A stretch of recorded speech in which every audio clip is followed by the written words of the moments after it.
Oi, pessoal! Nós estamos mais uma vez com o Laboratório Crono e você. E hoje a gente está de novo com a Cibele. Olha só que legal, eu falei que a gente ia trazer ela de volta, mas hoje a gente trouxe ela de volta por um motivo muito especial. Eu vivo ouvindo um bibibi sobre Lei Geral de Proteção de Dados, tá? Para quem não assistiu a outra entrevista da Cibele, eu vou dar um espaço só para ela falar assim, ó, quem eu sou, para ninguém entender de onde que surgiu a gente fazer uma entrevista com ela sobre LGPD. E eu acho que vai ser muito legal, gente, porque ela tem uma visão muito clara e ela está curtindo mesmo o assunto. Então vamos lá, Cibele, conta pra gente quem é esse bicho esquisito. A Lei Geral de Proteção de Dados é o seguinte, ela vem muito antes da existência da internet, da existência da tecnologia, a necessidade, né, de proteger os dados. Tudo começou em 1962, no auge da Guerra Fria, quando o Pentágono teve a necessidade de criar ferramentas para descentralizar os seus dados confidenciais, porque eles estavam sofrendo uma ameaça de ataque. Então, ali já começou um estudo de como proteger esses dados, como tirar eles da forma física, sem nem existir internet na época, né? Para poder não expor as informações do Pentágono para o mundo. Em 1969, nós tivemos o registro do primeiro envio de e-mail, tá? Que inclusive teve um erro, foi um e-mail teste com a palavra login, e que teve um erro quando a tecnologia leu a letra O. A partir daí, a tecnologia foi desenvolvendo e a utilização dos dados pessoais das pessoas, dos consumidores, de forma geral, que é a que tem mais ênfase nos ataques e nas pesquisas e usos comerciais, foi crescente. Então, na época do Grupo Mapping, aquelas empresas antigas, hoje Casas Bahia, Americanas, enfim, Ponto Frio, quando a gente ia fazer uma compra lá via cartão de crédito, via carnê, eles faziam todo um histórico das nossas compras. Então, com isso, eles sabiam, dentro da sua casa, se você estava grávida, se você estava desempregado, se você trabalhava com tecnologia, ou se você trabalhava com restaurantes, ou se você tinha filhos, ou se você não tinha filhos. Tudo isso pelo seu histórico de compras, pelo seu histórico de assinaturas. Então, historicamente, nosso cartão de crédito sempre foi o nosso maior dedo duro de quem é a Cibele, quem é o Cosmo, quem é você, tá? Com o avanço da tecnologia, com a criação da inteligência artificial, isso foi se intensificando e acabou por infringir e muito a privacidade das pessoas. Então, hoje, por exemplo, eu brinco que hoje, apesar de nós termos um acesso à tecnologia ilimitado, nós temos um acesso a um acesso de informações de forma burra. Por que isso? Porque a inteligência artificial, ela traz para nós todas as informações ligadas àquilo que nós buscamos, aqueles perfis que nós seguimos. Então, por isso que hoje não tem mais direitos e deveres, pessoas que pensam diferentes e que sentam para discutir. Não, todos nós achamos que a nossa verdade é absoluta. Tudo isso porque é um conhecimento direcionário, tudo isso porque são envios e disponibilização de informações de forma direcionada, tá? E os nossos dados pessoais nisso tudo foi virando um meio de comércio trilhardário. E isso mundialmente, tá? Então foram sendo criadas um histórico de legislações que cada vez mais foi apertando o cerco para regulamentar, dizer o que pode, o que não pode, quais os direitos e os deveres das empresas que estão coletando e tratando esses dados, quais os direitos e deveres dos titulares, o que eu, titular, sei sobre como está sendo tratado o meu dado, quem está tratando o meu dado pessoal, como está sendo tratado isso. E aí, em 2018, foi criada a tão famosa e falada Lei Geral de Proteção de Dados, né? A siglazinha LGPD. que trouxe para o Brasil a prática, né, dessa tendência mundial de proteção para proteger nós consumidores, nós funcionários, nós parceiros, nós fornecedores, nós empresários. Então ela tem muito mais uma fundamentação educativa e regulatória do que efetivamente uma função punitiva. Dentro dessa lógica que você acabou de colocar, então eu posso entender que meus dados pessoais, eles são meus, eles me pertencem, mas eles estão abertos porque realmente, se a gente colocar o meu CPF no Google, na inteligência artificial, vem a minha vida quase toda lá. E aí é muito engraçado até, porque a vida das pessoas foi exposta. Tá? Exatamente. Mas eu tenho direito aos meus dados pessoais, eles me pertencem, é isso? Então, o dado pessoal é toda a informação correspondente a um ser humano ou um ser empresarial, é isso? Não, empresarial não. Todo dado pessoal é todo e qualquer dado que, mesmo que utilizado de forma isolada, ele é capaz de identificar um indivíduo. Então, a Lei Geral de Proteção de Dados, ela envolve dados de pessoas físicas. Tá? Ótimo. Isso daí que era uma das grandes dúvidas minhas, que, assim, a gente ouve tanto e a gente tem uma tendência de achar que isso daí está na PJ, né, na pessoa jurídica. E ela, na realidade, é isso que eu queria ouvir. É na pessoa física, ela protege o ser humano, protege a pessoa. É isso? Exato, exatamente. Está muito ligado... publicamente, assim, está muito ligado, assim, à pessoa jurídica, porque normalmente são as pessoas jurídicas que tratam os dados das pessoas físicas, né? Então é difícil uma pessoa física ter uma base de outras pessoas físicas em seus arquivos e compartilhar isso com pessoas. A prática hoje é pessoas jurídicas tem uma base de dados de pessoas físicas e ela compartilha essas informações com outras pessoas jurídicas para benefício próprio. E é aí que entra a nossa invasão de privacidade. Aí que entra a invasão à nossa privacidade. Legal. Aí é muito interessante que quando você citou grandes empresas, e eu outro dia estava comentando aqui até com o meu pessoal, sobre os cookies, sobre aquelas regras que vêm, os termos que você assina quando você disponibiliza alguma coisa, e eu vejo as pessoas se preocuparem, a pessoa jurídica quando vai repassar uma página na internet ou qualquer coisa parecida, eu vejo muitas empresas grandes se preocuparem, e as pequenas, cada vez que eu falo que eles têm que seguir as regras da Lei Geral de Proteção de Dados, todo mundo ri. E olha para mim e fala assim que eu estou delirando, que não é bem por aí, que não é tão importante. E eu tenho até falado com você às vezes e você tem falado, não, as pessoas que estão entendendo errado. Cabe sim a pessoa jurídica pequena também a mesma responsabilidade que a grande. É verdade isso? É verdade isso. E não só as pessoas jurídicas pequenas, tá, Cosmo? Inclusive a empreendedores informais. Por quê? A Lei Geral de Proteção de Dados, ela se aplica a todos aqueles que tratam dados pessoais com finalidade comercial. Então, por exemplo, eu faço marmita no meu apartamento e vendo para os meus vizinhos. A partir do momento que eu falei com o meu apartamento vizinho, peguei o WhatsApp dela, o nome dela, o pedido dela e mandei uma marmita e passei os meus dados bancários para ela efetuar o pagamento, eu tenho compromisso de proteger o dado pessoal dessa pessoa.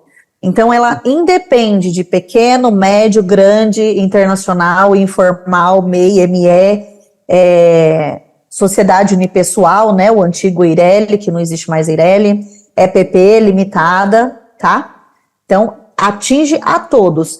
Fez compartilhamento, arquivou um dado, coletou um dado pessoal para fim comercial, você já precisa ser resguardado pela Lei Geral de Proteção de Dados.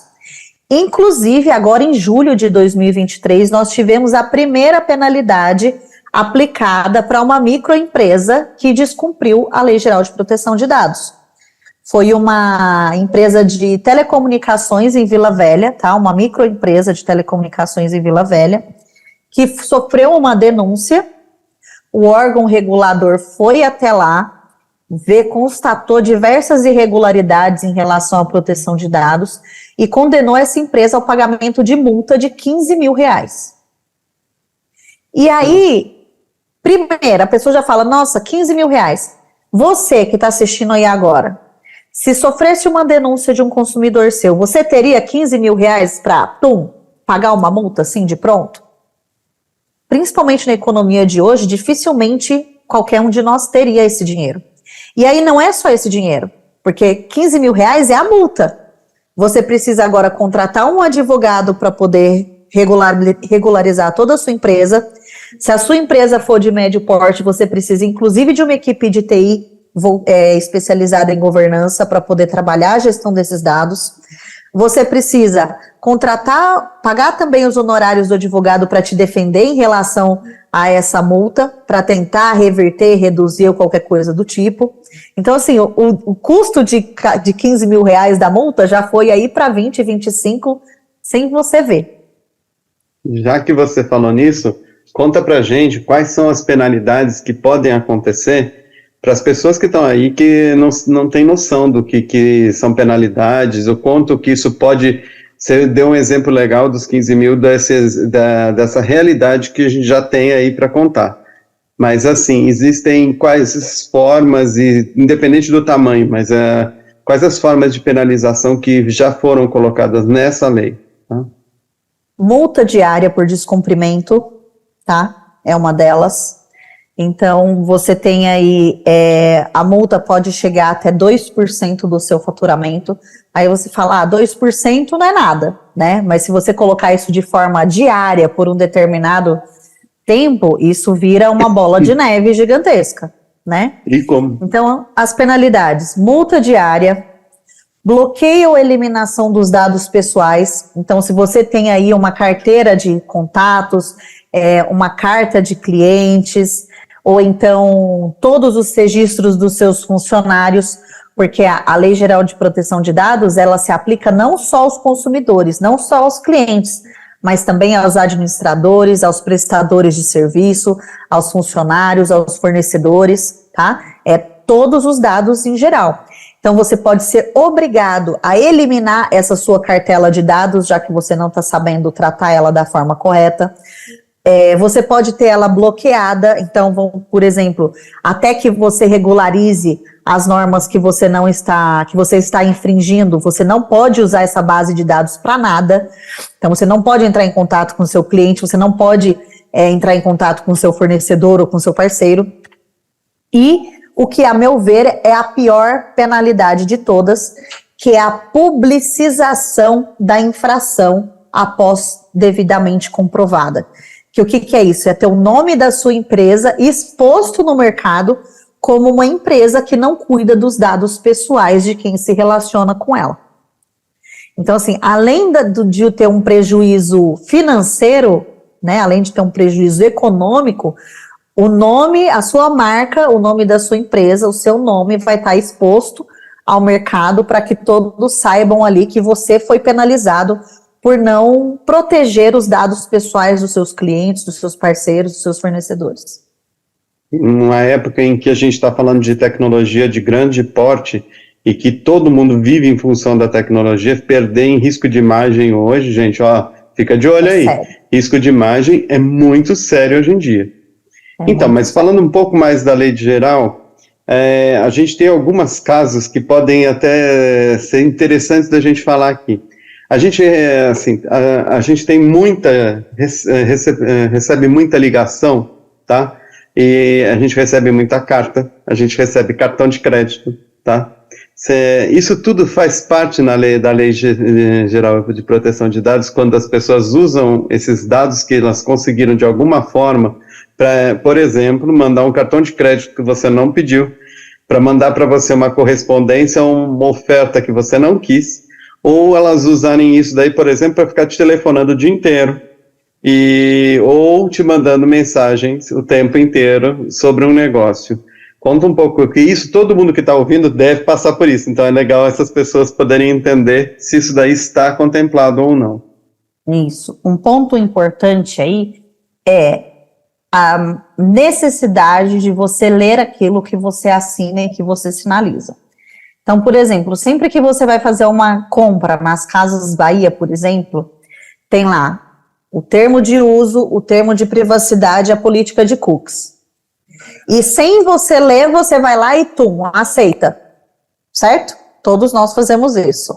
A gente aceita no automático. Ali no termo de uso, muito provavelmente tem uma cláusula falando que você autoriza eles a entrarem em contato para fazer oferta, para fazer propaganda, para cobrança, etc e tal, tá? Então, é muito comum todos nós recebermos esse tipo de oferta, mas a qualquer momento, é muito importante que todos saibam disso, que a qualquer momento você pode pedir para que cessem.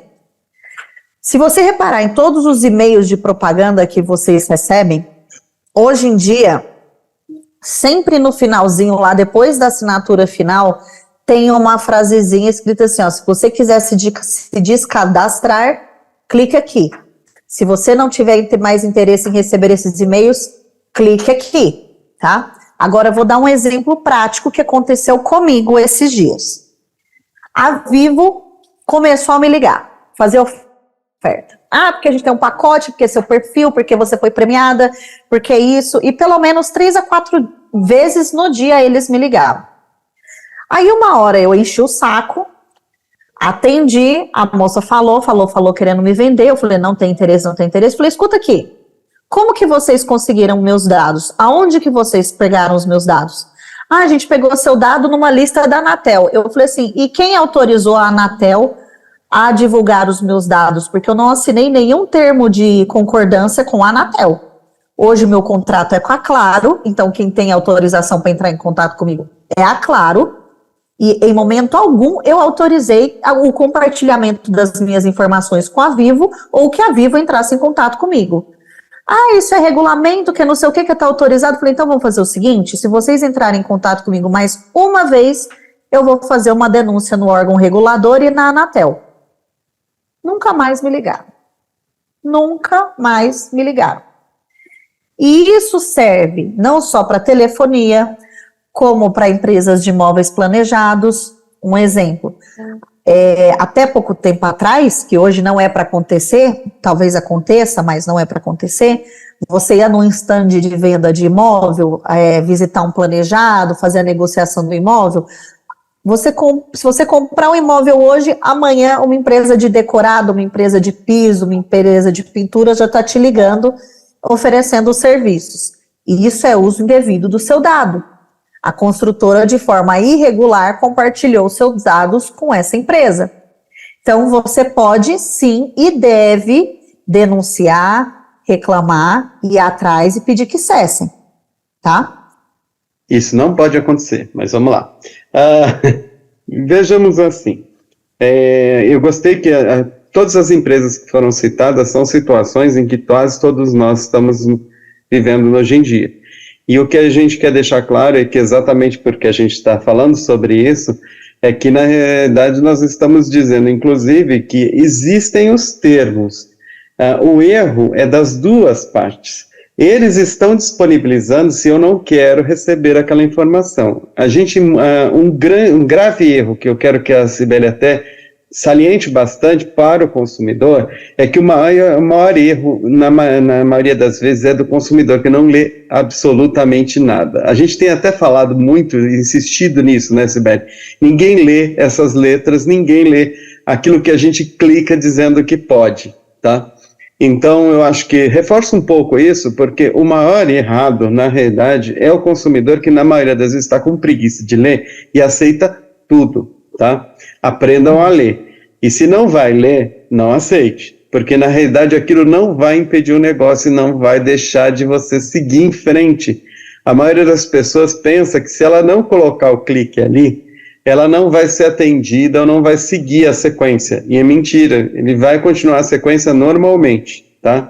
Então é bom a gente saber que clicar ali não vai te dar nenhum benefício, tá? Então, reforça um pouco nesse sentido, e principalmente porque a gente está até falando de nomes que são respeitados no mercado, Mas na realidade assim, a gente deixou isso acontecer muito, então é uma questão que passou muito tempo, todo mundo acostumou com a ideia de que podia fazer, e agora tem que entender que não pode mais, né? Isso mesmo, isso mesmo. Não pode, e assim, vão ter sites que vocês vão entrar, e o fato de vocês não aceitarem as políticas de privacidade, a política de cookies, os termos de uso, isso vai inviabilizar a utilização de algumas ferramentas. Isso é fato. Por exemplo, fiz uma compra no Magazine Luiza e não aceitei os termos de uso. Como que você quer fazer uma compra se você não autoriza o Magazine Luiza a tratar os seus dados? Entende? Então, como que eles vão me enviar um produto se eles não podem armazenar nos sistemas deles o meu endereço, o meu nome e o meu telefone? Então, assim, pode acontecer sim que a não aceitação desses termos te limite no uso de algumas ferramentas, mas é importante você usar isso com consciência. Então, no caso do Magazine Luiza, se você não aceitar os termos, você não vai conseguir efetuar a sua compra. Agora, por exemplo, entrei num site de notícia. Por que esse site de notícia quer a sua localização? Por que esse site de notícia precisa de qualquer dado seu? Ele não precisa. Se ele não precisa, você não é obrigado a dar o dado. Agora, se você aceitou o termo e ele começou a te mandar as informações, e isso está te enchendo o saco, é simples. Manda lá, ou manda um e-mail falando que não aceita mais receber aquele tipo de informação, ou clica na frasezinha falando que se descadastra. O importante é o site ou a empresa te dar ferramentas para que você consiga cortar esse vínculo. Te dê ferramentas para que você informe a sua vontade de eliminação do seu dado pessoal. Tá? De encerramento da parceria, de não quero mais receber essas informações. Você precisa ter esse canal acessível, tá? Você precisa ter esse poder de saber o que está sendo feito com o seu dado, quem está tratando esse dado, até quando eles vão ficar tratando esses dados. Se fugir da sua alçada, por quanto tempo eles deixam os seus dados arquivados? Entendeu? Porque tem outro detalhe, o tratamento de dados, ele é realizado não só por vontade das partes, mas também por determinação legal. Então, por exemplo, dívidas normalmente prescrevem em 5 anos. Então, se eu tenho uma parceria com você de pagamento, por mais que eu vire para você e fale assim, Cosmo, eu não quero mais que o Laboratório Crono trate os meus dados, e eu tenho um débito em aberto com você, você tem uma fundamentação legal que protege você manter os meus dados por 5 anos ou até que eu quite o meu débito. Entendeu? Entendi. Então, assim, é uma via de mão dupla. Não é porque as empresas têm limitações que nós temos direitos ilimitados. E nem o contrário. Todo mundo cumprindo seus compromissos, tratando os dados com responsabilidade, todos terão os benefícios. Você tem autorização para tratar os meus dados pelo período necessário, eu tenho o direito de pedir que você cancele quando eu não estiver mais me relacionando com você, e assim, tratando com equilíbrio e sabedoria, a gente consegue fazer com que todos saiam ganhando e ninguém seja prejudicado com a lei. Eu acho que é uma coisa bem legal da gente falar agora, é que assim, toda vez que você efetua um pagamento de alguma compra, tá? Sempre vem, e acho que está na lei isso, que é se a gente vai arquivar ou não aquele cartão, aquele Pix, aquele formato de pagamento para as próximas compras, tá? Eu trabalhei em instituição financeira e eu diria para vocês, não guarde o dado ali. Registra de novo na próxima compra, tá? O que você acha disso? Eu acho isso essencial. Você arquivar informações de pagamento numa plataforma, você acaba dando oportunidade, você acaba facilitando que os seus dados vazem. Por quê? Uma coisa que é clara hoje e certa, e quem falar diferente disso, você pode dizer que a doutora Cibele falou que está mentindo, é que tem como proteger os seus dados 100%. Não tem, tá? Todos os nossos dados, todas as nossas informações, tudo que está na nuvem, tudo que está no online, ele está passível de uma invasão. Ele está passível de uma fraude. Então, assim, o papel da Lei Geral de Proteção de Dados e o nosso papel enquanto tratadores de dados é dificultar esse acesso, tá? Então, quanto mais você dificultar, menos problema você terá. Quanto menos você dificultar, mais brecha para problema e para dor de cabeça você está se permitindo, tá? Então, hoje, por exemplo, o aplicativo do Itaú, ele está fora do ar. Ninguém sabe o que está acontecendo. Se eu deixo ali os meus dados bancários todos salvos e esse problema no acesso do aplicativo for porque eles estão sofrendo uma invasão, a gente só vai saber depois quando nossas contas já tiverem sido invadidas. Entendeu? O mesmo com a conta da energia, da água, do telefone, do cartão de crédito, do carnê. A partir do momento que você deixa um cartão de crédito salvo, por exemplo, no seu aplicativo do Mercado Livre, se amanhã alguém rouba o seu celular, ele vai fazer 1 milhão de compras no seu aplicativo e você não vai poder fazer nada. E quando você for reclamar isso judicialmente, até provar que focinho de porco não é tomada, né, que seu cartão, que seu celular efetivamente foi roubado, que realmente não foi você que fez essas compras, você já teve muito prejuízo, muita dor de cabeça e passou por dificuldades. Então, assim, é um trabalhinho a mais que você vai ter toda vez que você for fazer uma compra, é um trabalhinho a mais toda vez que você for acessar o seu aplicativo, mas é uma segurança a mais para você. Então, por exemplo, tem muitos casos aí de fraude em relação a acessar perfil de aplicativo, seja no iFood, seja na Uber. Você deixa o seu cartão lá salvo, qualquer um que por algum motivo criar um código que vá linkar o seu usuário ou o seu cartão ao usuário dele, ele vai fazer as compras. E como que você prova que não é você o usuário? Vai ter que chamar a perícia, fazer toda uma investigação para descobrir que o IP é diferente do IP do cartão. Até lá o cara já fez 1 milhão, já viajou o mundo aí no seu cartão de crédito, ou já fez uma festa e alimentou toda a família com o seu perfil do iFood. Entendeu? Então, assim, dicas de utilização de compras online, cartão provisório, cartão virtual provisório. Todos os bancos hoje disponibilizam um cartão de crédito virtual provisório, que ele fica ativo por 48 horas. Fez uma compra ali, pronto, a próxima compra que vier nesse cartão, ela não vai ser autorizada, porque esse cartão já não existe mais. Entendeu?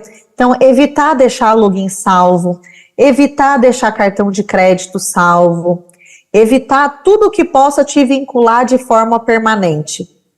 Débito automático é uma mão na roda. Só que e o dia que a Enel, igual acontece direto, tem uma mudança de sei lá o que lá dentro e sua conta que costumava vir R$30 vem 80? Você não vai ver isso no dia, você vai ver o dia que você precisar de dinheiro e estiver contando com aquele dinheiro mentalmente na sua conta, a hora que você vai ver, a Enel já descontou. Compra fraudulenta em cartão de crédito, que a gente vê muito por aí. Se você deixa a sua fatura no débito automático, se tiver alguma compra fraudulenta lá, você nem vai ver. E seu dinheiro está indo embora. Então, traduzindo, assim, todo mundo tem que prestar muita atenção, né? Muita atenção. E 100% de segurança não existe e nunca vai existir. Então, quanto mais você prevenir, mais segurança para você. E hoje, dia 7/8, para a gente provar que realmente algumas coisas são bastante inseguras, como os dados, você comentou de um caso e a gente tem outro. Os hospitais dos Estados Unidos hoje, acho que mais de 30 foram hackeados, e aí eles simplesmente não tinham dados para atender os pacientes. Eles estavam correndo atrás de papel para poder fazer receita na mão, porque ninguém sabia o que fazer naquela situação toda que estava e está acontecendo agora, e ainda não conseguiram corrigir. Então, na realidade, a tecnologia é fantástica, mas quando ela dá um problema mesmo, tá? Então, a gente só está dando dicas para vocês tomarem mais cuidado. A gente não está botando medo em ninguém, porque na realidade a gente quer mais é que a tecnologia evolua e evite esses problemas, mas que existe uma lei que nos protege e principalmente que protege os nossos dados. Exato. Sibeli, eu acho que a gente não pode se estender muito, mas eu queria que se você puder dar uma finalizada para a gente, e eu acho que essa entrevista vai ajudar muita gente a entender o que a gente falou sobre dados. Com certeza. Eu vou dar então umas orientações para que os pequenos empreendedores, os pequenos empresários, eles possam já fazer uma análise prévia de será que eu estou agindo dentro da lei ou não, né?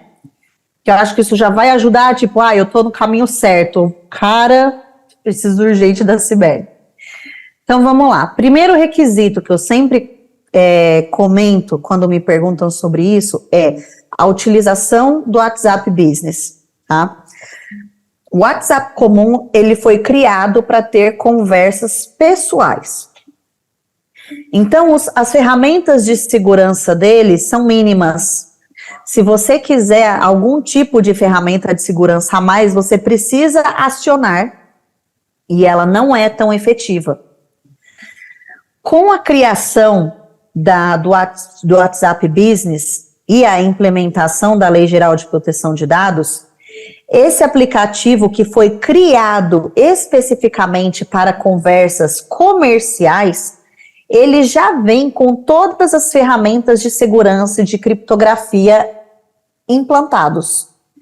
Então, se você tem uma empresa ou se você vende brigadeiro para o seu vizinho, faz diária, faz faxina como diarista, instale o WhatsApp Business e tenha as suas conversas por lá. Lá você vai estar mais seguro do que no WhatsApp comum. Segunda dica, tenha um canal de atendimento efetivo para os seus clientes, para os seus parceiros, para os seus fornecedores e para os seus prestadores de serviço. Seja um e-mail de atendimento, seja um WhatsApp de atendimento, seja o seu próprio WhatsApp ou o seu próprio e-mail. O importante é a pessoa saber que se ela tiver algum problema, qual o canal e a quem ela deve recorrer, tá? Isso é essencial.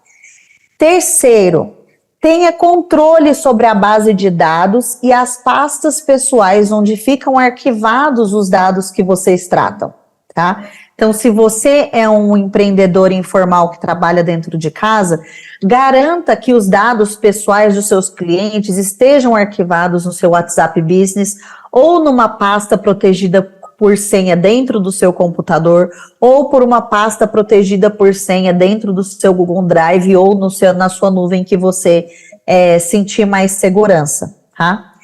E um quarto ponto, ajuste os seus contratos de prestação de serviços e os seus termos de compromisso. Por quê?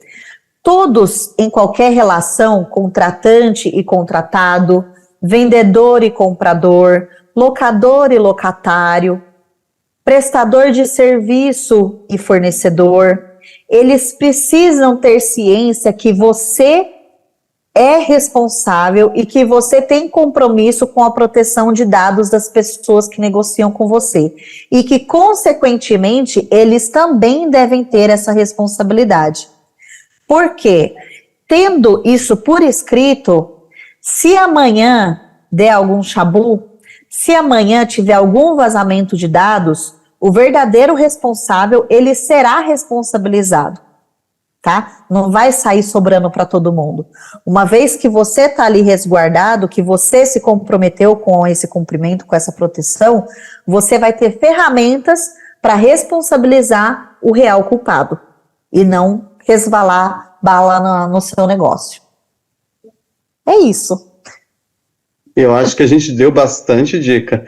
Gente, a gente falou sobre a Lei Geral de Proteção de Dados. Quem está aqui com a gente é a Cibele Banitz, tá? E eu queria agradecer muito, Cibele, e a gente, em breve, a gente vai estar colocando muito mais informação num site que a gente vai providenciar para dar dicas para vocês. Super obrigado. Não esqueçam, se inscrevam no canal, cliquem aqui e compartilhem com os amigos. Obrigado. Um abraço.